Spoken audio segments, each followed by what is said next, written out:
نحمده ونصلي على رسوله الكريم إن الله وملائكته يصلون على النبي يا أيها الذين آمنوا صلوا عليه وسلموا تسليما اللهم صل وسلم وبارك على سيدنا محمد وآله دائما أبدا صلاة وسلام عليك يا رسول الله بسم الله الرحمن الرحيم فاذكروني أذكركم واشکروا لی ولا تکفرون تو میری یاد کرو میں تمہارا چرچا کروں گا اور میرا حق مانو اور میری ناشکری نہ کرو۔ اللہ کا ذکر اور اس کا شکر کرنے کی تلقین اللہ تبارک و تعالیٰ نے اس آیت مبارکہ میں فرمائی ہے، اور ذکر کی جو جزا ہے اور انعام ہے وہ کیا ہوگا وہ بھی اللہ تبارک و تعالیٰ نے بیان فرمایا ہے۔ ذکر کا سب سے بڑا فائدہ اور انعام یہ ہوتا ہے کہ جب بندہ اللہ کا ذکر کرتا ہے، یہ کتنی بڑی بات ہے۔ دنیا کے اندر تو دستور یہ ہے کہ ہر چھوٹا بڑے کا ذکر کرتا ہے، بڑا چھوٹے کا ذکر نہیں کرتا۔ ہر چھوٹا بڑے کا ذکر کرتا ہے، مگر اللہ اپنے بندوں پر کیسا کریم ہے کہ وہ خالق ہو کر اپنی مخلوق کا ذکر فرماتا ہے، مالک ہو کر اپنی مملوک کا ذکر فرماتا ہے۔ دنیا کا دستور تو یہی ہے اور عادت یہی ہے کہ مرید پیر کا ذکر کر دے گا، شاگرد استاد کا چرچا کرے گا، نوکر اپنے مالک کا چرچا کرے گا، لیکن پیر، استاد، مالک، شاذ و نادر کبھی ذکر کرے تو کرے، مگر اللہ اپنے بندوں پر ایسا مہربان ہے کہ وہ رب ہو کر اپنے مربوب کا ذکر کرتا ہے، وہ رازق ہو کر اپنے مرزوق کا ذکر کرتا ہے، خالق ہو کر اپنے مخلوق کا ذکر کرتا ہے۔ یہ بہت بڑی بات ہے کہ وہ خدا ہو کر اپنی رعایا اور اپنے مخلوق کا ذکر کرتا ہے، اور پھر جس طرح بندہ کرتا ہے اس سے دگنا تگنا زیادہ، بلکہ انسان جب ذکر کرتا ہے تو اس کے ساتھ اس کی ساری مجبوریاں ساتھ ہوتی ہے، محدود ہونا ساتھ ہوتا ہے۔ اللہ جب ذکر کرتا ہے تو اس کے ذکر کے لیے کوئی مجبوری نہیں، کوئی حد نہیں۔ بندہ اپنے اعتبار سے ذکر کرتا ہے، اللہ اپنے اعتبار سے ذکر کرتا ہے۔ تو ذکر میں بڑی فضیلت ہیں، اس لیے کچھ وقت نکال کر ذکر کر لینا چاہیے، ذکر لسانی جس کو کہتے ہیں زبان سے۔ ویسے ذکر صرف زبان سے نہیں ہوتا، بلکہ جتنے اعضاء اللہ تعالیٰ نے انسان کو دیے ہیں، ہر ایک کا اپنا ذکر ہے اور ہر ایک کا اپنا شکر ہے۔ ابو حازم سے کسی نے پوچھا کہ آنکھ کا ذکر اور آنکھ کا شکر کیا ہے؟ تو ابو حازم نے فرمایا آنکھ کا ذکر یہ ہے کہ وہ اچھی چیزوں کو دیکھیں، اور اس کا شکر یہ ہے کہ وہ ان چیزوں کو نہ دیکھے جس کے لیے وہ بنائی نہ گئی ہے، یعنی بری چیزوں کو نہ دیکھیں۔ پوچھنے والے نے پھر پوچھا کہ کان کا ذکر کیا ہے اور کان کا شکر کیا ہے؟ تو فرمایا کان کا شکر یہ ہے کہ وہ غیبت اور چغلی اور بری باتوں سے وہ رکے رہے۔ زبان کا شکر کیا ہے؟ تو فرمایا زبان ہر اس تکلیف دہ چیز، تکلیف دہ بات بولنے سے گریز کرے جس سے دوسروں کو تکلیف پہنچتی ہو۔ تو غرض کے ذکر صرف زبان سے بول لینے کا نام نہیں ہے، بلکہ جس وقت جو حکم سامنے آئے احکام شرع پر پابندی کا نام بھی ذکر ہی، اگرچہ وہ زبان سے نہیں ہوتا ہے۔ انسان بہت غصے میں ہوتا ہے اور طیش ہوتا ہے، اور اسے قدرت بھی ہوتی ہے کہ وہ اس کو مار دے طیش میں آ کر، مگر وہ اپنا ہاتھ نہیں اٹھاتا۔ یہ بھی ذکر ہے، یہ بھی ذکر ہے اللہ تبارک و تعالیٰ کا۔ تو خلاصہ یہ ہے کہ مختلف اوقات میں جو انسان پر صادر ہوتے ہیں، ان مختلف اوقات میں جو حکم شرع کا ہو اس پر خاموشی کے ساتھ عمل کر لینا، یہ اللہ تبارک و تعالیٰ کا ذکر ہے۔ ویسے ان تمام ذکروں میں جو سب سے افضل ذکر ہے، جو احادیث شریف میں ہے، افضل الذکر لا الہ الا اللہ محمد الرسول اللہ، ان تمام ذکروں میں جو افضل ترین ذکر ہے وہ کلمہ طیبہ لا الہ الا اللہ محمد الرسول اللہ کا زبان سے ادا کرنا ہے۔ اس میں بعض ہمارے سلاسل نے کہا کہ اللہ کا ذکر دھیرے کرنا چاہیے یا زور سے کرنا چاہیے۔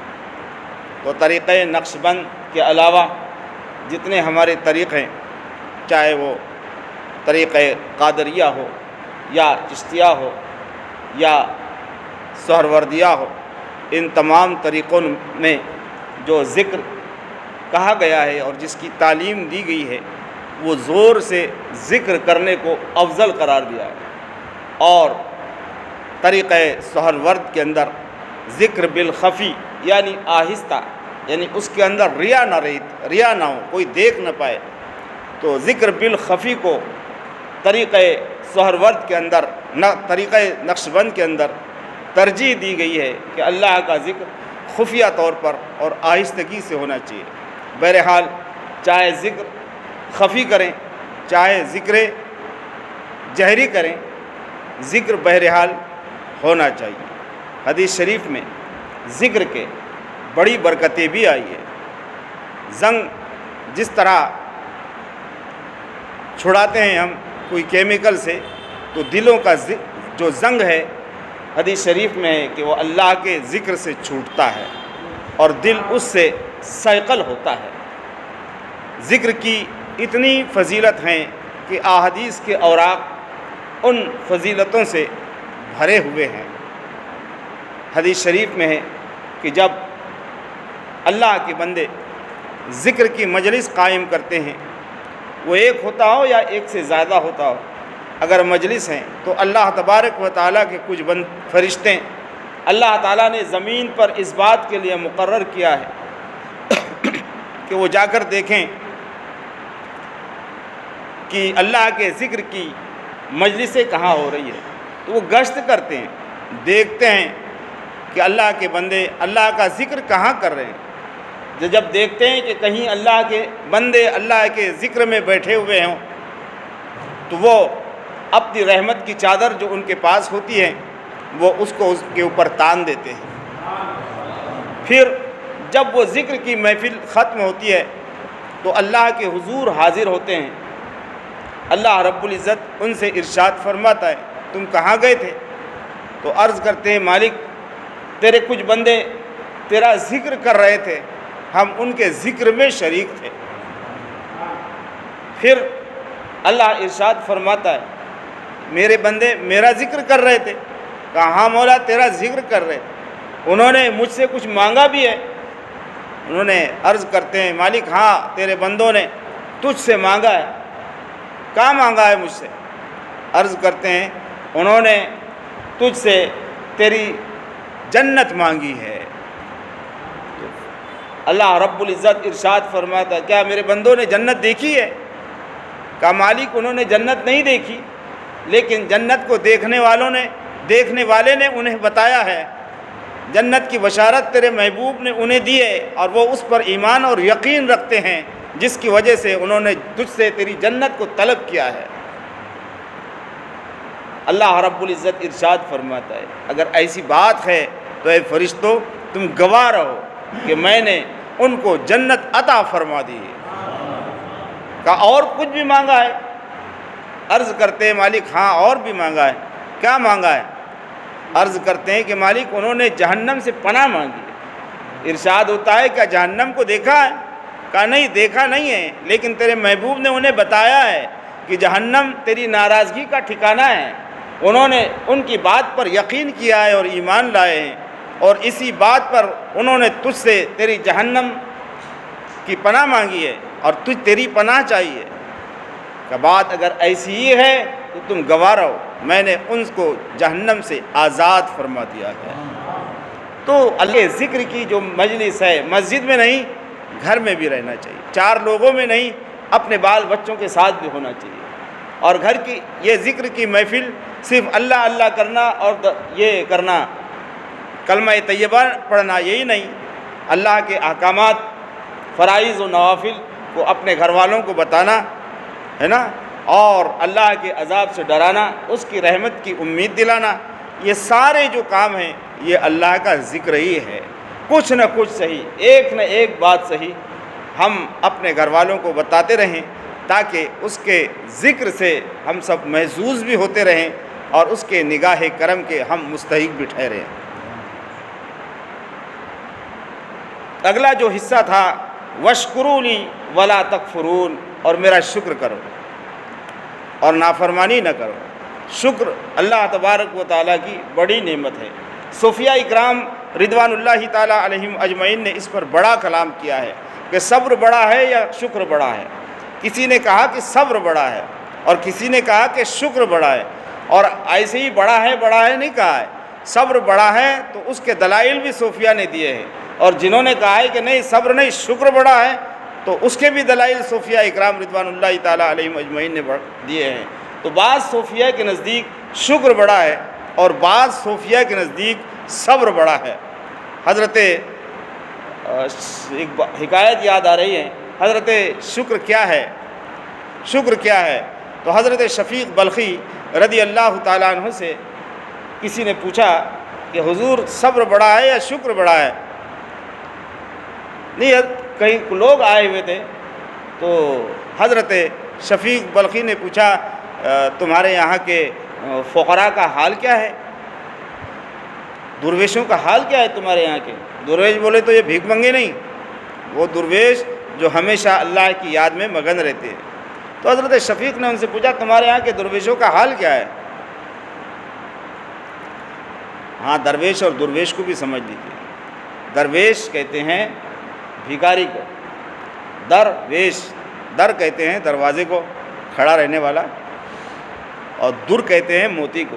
درویش کا مطلب ہوتا ہے اللہ والا، درویش کا مطلب ہوتا ہے اللہ والا، اور درویش کا مطلب ہوتا ہے بھیکاری۔ تو حضرت شفیق نے کہا کہ تمہارے یہاں کے درویشوں کا کیا حال ہے؟ تو انہوں نے کہا کہ ہمارے یہاں کے درویشوں کا حال یہ ہے کہ جب ان کو کچھ مل جاتا ہے تو جب ان کو کچھ نہیں ملتا تو وہ صبر کرتے ہیں، اور جب انہیں کچھ مل جاتا ہے تو شکر ادا کرتے ہیں۔ تو حضرت شفیق بلخی نے مسکرایا، کہا یہ تو ہمارے بلخ کے کتے بھی کر لیتے ہیں۔ بڑی بات ہے، یہ بڑے بڑے لوگوں کی بات ہے۔ جب انہوں نے کہا کہ ہمارے یہاں کے درویشوں کا حال یہ ہے کہ جب انہیں نہیں ملتا تو صبر کر لیتے ہیں، اور جب کچھ مل جاتا ہے تو شکر ادا کر لیتے ہیں، تو حضرت شفیق فرماتے ہیں یہ تو بلخ کے کتے بھی کر لیتے ہیں۔ تو انہوں نے عرض کیا پھر درویشوں کو کیسا ہونا چاہیے؟ تو حضرت شفیق نے فرمایا درویشوں کو یوں ہونا چاہیے کہ جب انہیں کچھ ملے تو وہ بانٹ دینا چاہیے، اور جب کچھ نہ ملے تو اللہ کا شکر ادا کرنا چاہیے۔ جب کچھ ملے انہیں تو وہ بانٹ دینا چاہیے، اور جب نہ ملیں تب انہوں نے شکر کرنا چاہیے۔ یہ کتنا بڑا درجہ ہے، کتنی بڑی بات ہے۔ یہ بات جو حقیقت میں درویش ہوتے ہیں، اللہ والے ہوتے ہیں، ان کو ہی لائق ہے، انہی کے کہنے کی بھی ہے، وہی اس پر عمل پیرا بھی ہوتے ہیں۔ بہرحال شکر کے بھی بڑے درجے قرآن عظیم میں ہے، لَإِن شَكَرْتُمْ لَأَزِيدَنَّكُمْ، وَلَئِن كَفَرْتُمْ إِنَّ عَذَابِي لَشَدِيدٌ، اگر تم میرا شکر کرو گے، اللہ فرماتا ہے لَأَزِيدَنَّكُمْ، میں تمہیں اور عطا کروں گا، مزید اس میں زیادتی کروں گا۔ اور اگر تم کفران نعمت کرو گے تو ان عذابی لشدید، میرا عذاب بہت سخت ہے، میرا عذاب بہت سخت ہے۔